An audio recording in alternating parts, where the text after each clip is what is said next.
Hello, xin chào các bạn đã quay trở lại với review 5 phút. Ở cuối tập 76, sau khi Thạch Hạo bị Tần Vũ nhốt vào trong hồ Niết Bàn và đưa tới chiến trường tự cổ, bằng vào sức mạnh vượt trội, anh ấy rất nhanh đã phá nát toàn bộ những thứ xuất hiện tại đây. Thế nhưng lão già Tần Vũ vẫn chưa dừng lại, sau khi Thạch Hạo phá nát tất cả, Tần Vũ lại tiếp tục đưa em trai của anh ấy vào để tiếp tục chiến đấu. Tuy vậy, với sức mạnh hiện tại của Tân Hạo, việc chiến thắng anh trai mình là điều không thể và Tần Vũ cũng biết điều đó. Bởi thế, ông ta lập tức dùng thần huyết, sau đó kết ấn biến đổi mọi thứ ở trong chiến trường thượng cổ. Lúc này, đối mặt với hai anh em chính là biển nước mênh mông vô bờ. Và ở trong đó, hai người đã gặp phải những sinh linh tới từ biển cả vô cùng đáng sợ. Để rồi cuối cùng, sau khi giao chiến với những sinh linh này, Tân Hạo đã bị trọng thương. Ở bên cạnh, chứng kiến em trai mình như thế, Thạch Hạo không thể làm ngơ. Và ngay lập tức, anh ấy đã liền chạy tới và dìu đỡ em trai của mình. Tuy vậy, trước mắt, hai anh em phải đối diện với mối nguy hiểm rất lớn, đó chính là một sinh linh tới từ biển sâu. Cũng trong lúc đó, ở một nơi cách hai anh em Thạch Hạo không xa, hai vợ chồng Thạch Tử Lăng vẫn đang kiên trì xung kích trận pháp. Và rồi cuối cùng, trận pháp kia cũng xuất hiện những vết rách. Qua khe hở lờ mờ đó, hai người có thể nhìn thấy Thạch Hạo đang dìu đỡ em trai của mình. Sau đó, khi nhìn thấy hai người con trai đang gặp phải nguy hiểm, Thạch Tử Lăng như phát tiết, cầm chiến tích trên tay, anh ấy vận toàn lực, sau đó phóng thẳng nó, đâm sâu vào vết rách nơi hư không kia, khiến nó ngày càng mở rộng.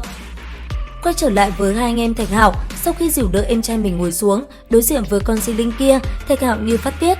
Ngay sau đó, anh ấy liên tiếp tung đòn về phía nó, khiến con sinh linh kia nhanh chóng tan biến. Tuy vậy, sau khi dốc toàn lực mà chiến, cơ thể của Thạch Hạo dường như đã phát sinh biến hóa. Ở trước ngực của mình, nơi Dương Chí Tôn tồn tại, ánh sáng màu vàng hiện lên, quả nhiên nó lại một lần nữa thức tỉnh. Sau đó, giơ bàn tay của mình lên, đem theo 10 tòa động tiên đồng thời khai mở.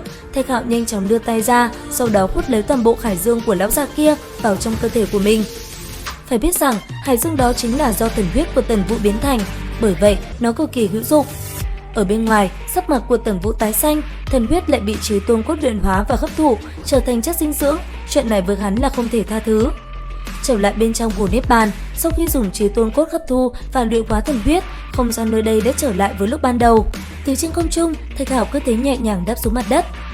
Thế nhưng, ở bên ngoài Tần Vũ vẫn chưa dừng lại, một lần nữa ra tay kết ấn, bên trong hồ Niết Bàn lại một lần nữa thay đổi.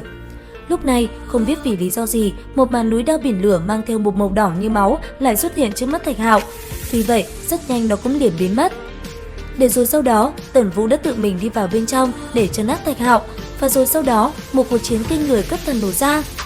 Lúc này, ở bên trong hồ Niết Bàn, nhìn Thạch Hạo trước mắt, Tần Vũ quát lớn: "Ngươi chỉ là một tên phàm tục, hết lần này tới lần khác khiêu khích uy nghiêm của thần, ngươi đã chọc giận ta thành công, vậy thì hãy tiếp nhận thân phạt đi."